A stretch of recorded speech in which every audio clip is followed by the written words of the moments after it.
Wala nang maraming paligoy-ligoy pa, diretso sa punto na. Maiksi lang ang komentaryo, pero diretso sa punto. Maraming kuro-kuro, may tiwali, may totoo. Dito, sa puntong diretso tayo. Punto, diretso. Anong binabalik-balikan ni Cabral sa Baguio City, sa Benguet? Hindi naman yan pupunta ng pabalik-balik ng Baguio City at Benguet kung wala. O kaya sabi ni Magalo, ano naman yan eh? Alam naman na yan na yung controversial na rock netting project, 36 billion yon, mga kabunyog. Yung rock netting project na yon, 36 billion. Paano nangyaring 36 billion yung rock netting project?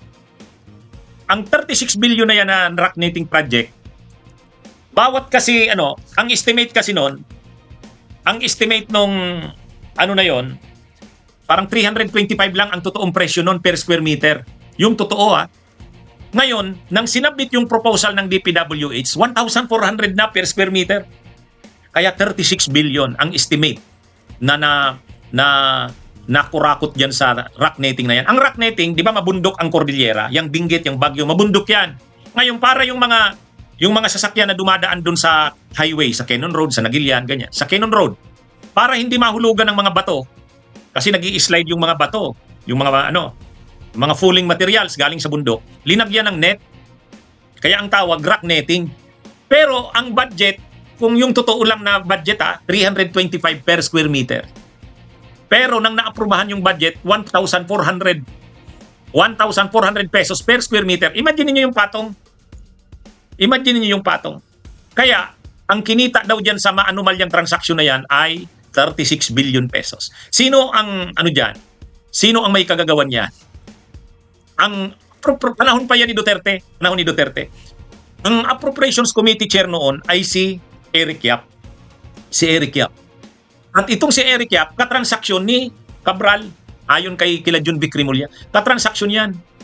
Ang nagsagawa ng proyekto, yung mga construction companies ng pamilya ni Yap, yung Silver Wolves, ayun. Tapos, gumamit lang ng mga dummy. Yung mga korporasyon na yan, ang nakapangalan dyan, ibang tao na, pero kila Yap yan, yung Silver Wolves Construction. Kaya masyadong controversial yan eh. Paano na-aprobahan yan? Eh dahil nga, Appropriations Committee Chair, si Eric Yap, nung panahon ni Duterte.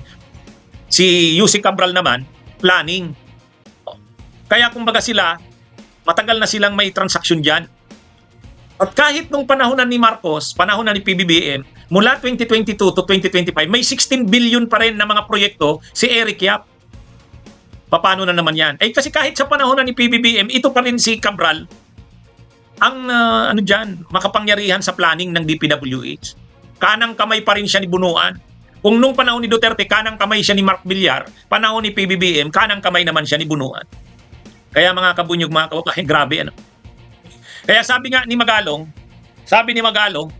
hindi, talaga namang babalik-balikan ni bakit binabalik-balikan ni Yussi Cabral ang Baguio, ang Benguet? Marami siyang transaksyon dito eh. Doon. At ang sabi nga ni Congressman Egay Erese, ayon daw sa kanyang mapagkakatiwala ang bubuwit, may kamiting daw si Yussi Cabral, kaya pumunta ng Baguio, Benguet, may kamiting na kontraktor, sisingilin yata. Sisingilin. Kaya mga kabunyog, mga kababayan, yun yung dito. Grabe Kaya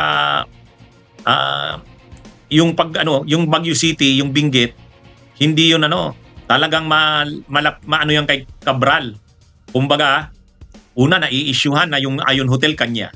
Pangalawa, nalilink siya doon sa pinangalan na may-ari noon, si David Sanchez. Pangatlo, yung controversial na rock netting project, involved doon si Yussi Cabral di umano. At ayon din kay Egay Erese, may balita sila na maniningil si Cabral doon sa kontraktor. may pagkakautang pa yata. Kaya kung totoo yung pagpapakamatay ni Yussi Cabral, kasi halos diniklara na ng mga autoridad na nagpakamatay si Yussi Cabral. Imagine niyo yung dalawang importanteng pinuntahan niya. Una, yung Ion Hotel. Doon siya tumuloy. Pangalawa, saan siya nagpakamatay? Doon sa Cannon Road. Doon sa mismong lugar na bahagi ng controversial na rock netting project. Pero yun na nga, ang ni Magalong, nang inimbestigahan pa lang daw nila yan, sabi ni Magalong, yung rock netting project na yan. Nakausap niya na daw yung mga involved dyan, nagsabi na sa kanya. Nung nasa ICI pa siya, nagsabi na daw sa kanya, sabi ni Magalong, grabe po ito, Mayor, grabe ang korupsyon dito, substandard ito. Iisa lang ang supplier ng materialis niyan. Grabe. Kaya sabi nga ni Mayor Magalong, ano daw yan? Alam na daw nila na talagang grabe ang anomalya dyan sa rock netting na yan. Sinabihan daw siya ng mga involved dyan, nakakaalam niyan, substandard talaga, yung mga materialis substandard. Imagine niyo, sobra na ngang tinaasan yung presyo, kasi from 325 per square meter, ginawa na ngang 1,400. Pero, substandard pa yung mga materialis na ginamit. O, kaya grabe ang kinita dyan. At ang pinaniniwala ang nagtransaksyon ng matindi dyan, ay yung kasalukuyang congressman ngayon ng Benguet na si Eric Yap. Dating House Appropriations Committee chair yan noong panahon ni Duterte. Best friend yan ni Pulong. Best friend yan ni Pulong. At lumalabas ngayon, yung rock netting project na yan ay may kinalaman ng malaki itong si Yussi Cabral.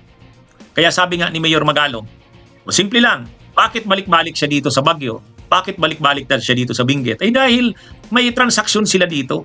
O yan nga. At maraming ari-arian nga, di umanong naipundar dyan. Kaya siguro nung mangyari yan kay Yussi Cabral na namatay siya doon, o nagpakamatay, ayaw na ng pamilyang pag-usapan kasi baka lumabas pa. Ayaw na nilang ipa-autopsy. Ayaw na nilang paimbestigahan. Ang gusto nila, iuwi na kaagad sa Quezon City. Parang ang ginagamit na rason ng asawa, di ba napanood natin yung interview sa asawa, bigyan naman daw ng katahimikan yung kanyang asawa. Ayaw na daw nilang i-autopsy pa ito.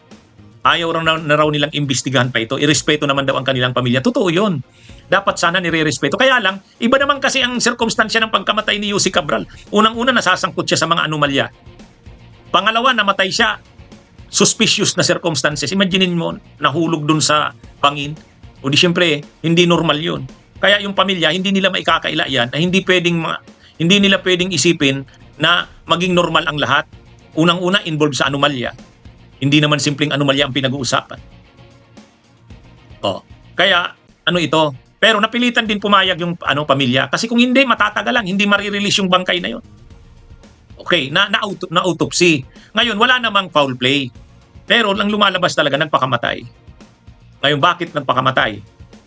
Siguro, sabi nila, dating governor at dating congressman ng Pangasinan, Hernani Braganza, malamang nakonsensya na si Cabral. Kasi grabe na. Pero ang sigurado doon, stressed nang masyado siya. Kasi may mga nakuha sa kanyang doon sa huling kwartong tinuluyan niya sa Ayon Hotel. May nakuha ng mga antidepressant. May nakuha na gamot sa insomnia. Ibig sabihin, hindi na siya nakakatulog. So yan, mga kabunyog, mga kababayan. Kaya yun, kumbaga masyado ng tuliro. Kaya ang dami niyang pera, ang dami niyang pero hindi naman matahimik ang buhay niya. Hanggang sa hindi niya na siguro makayanan. Bakit? Dahil alam niya, pagpasok ng 2026, iimbestigahan na siya. Hindi na siya pwedeng Unang-una, pinatawag na siya ng Ombudsman December 3. Pinatawag na siya ng ICI December 15, hindi na siya sumipot. Pagpasok ng 2026, iimbestigahan na siya. Hindi na pwedeng hindi. Anong gagawin niya? Hindi niya sasabihin ang lahat niyang nalalaman. Kaya na yun, grabe na yung tuliro ng masyado ang isip ni Yussi Cabral ng mga panahon na yan. Bago siya nagpakamatay. Kasi doon nga sa kwarto, nakuha doon, may nakuhang antidepressant, may nakuhang gamot sa insomnia. Ibig sabihin, hindi na siya nakakatulog. Nakakatulog lang siya pag may nakakainom ng gamot. Ang sabi ng doktor na in-interview, yung mga gamot na yon, antidepressant, anti-insomnia, maraming side effects yun. Ang isang side effects daw nun, yung judgment mo, hindi na maayos. Kaya nung nandun pa siya sa bangin, kahit nandun siya sa bangin, di siguro yung judgment niya, wala na talaga. Wala na. Bunyog, halikan na kasama ka. Bunyog, kapag buklod ay may pag-asa. Luzon, Visayas, Mindanao, isa ang pananaw. Sa bagong Pilipinas ang bunyog isisigaw. Bunyog.